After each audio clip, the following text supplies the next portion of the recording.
everyone, my name is Danica Padilla and I'm here to discuss to you my activity on Chapter 8 and 9, Cost in the Short Run and Long. Consider the short run and long run cost schedules, Table 1 and Table 2, of perfectly competitive firms as AstraZeneca and Moderna respectively, both manufacturers of all new short-run vaccines for all viruses. After I fill in those missing inputs or cells, this is now my completed Table 1 for the short-run cost schedule of AstraZeneca. Quantity from 0 to 120. Then fixed cost is 10 and the rest will be the same as given, which is 10. And we have variable cost, which is given. Total cost is calculated with fixed cost at the variable cost. Average total cost is calculated by taking total cost and dividing total output at each different level of output per output. Marginal cost is calculated by taking the change in total cost between two levels of output and dividing by the change in output. This is my completed Table 2 for the long run cost schedule of Moderna. First table is the output from 300 to 2,100. The least cost combination of labor and capital in units. Also, total cost with W equals 15 pesos and R equals to 30 pesos, which are prices of labor and capital. To compute long run average cost or LLC, we have to get the long run total cost divided by the quantity of output produced. Lastly, long run marginal cost or LMC. It is the change in long run total cost divided by or resulting from change in quantity.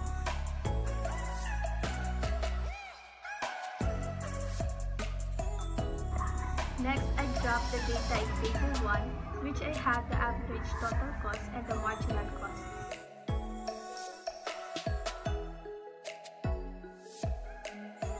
In my graph, the average total cost is typically U-shaped or upward sloping, while marginal cost represents the relation between the marginal cost incurred by AstraZeneca in the short-run product of a food or service and the quantity of output produced. When marginal cost is less than the average cost falls, and when the marginal cost is greater than the average cost, it rises.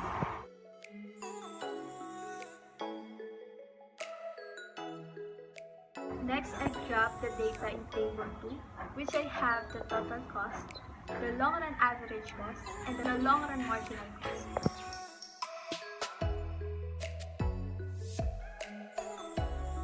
In my graph, the long run average cost is when all inputs under the control of Moderna are variable and the scale of production are changeable, while long run marginal cost resulting from a change in the quantity of output produced.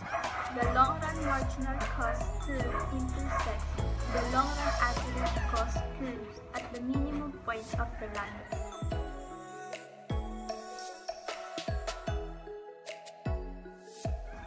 My Table 1 and Table 2 increases and at the same time gave me a positive slope that I can say they are positively related.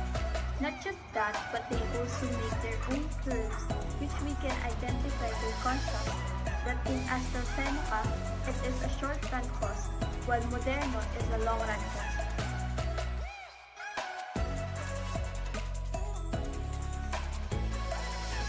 The long run is a period of time in which all factors of production and costs are variable. In the long run, firms are able to adjust all costs, whereas in the short run, firms are only able to influence prices through adjustments made to production levels. Long-run costs are accumulated when firms change production levels over time in response to expected economic profits or losses.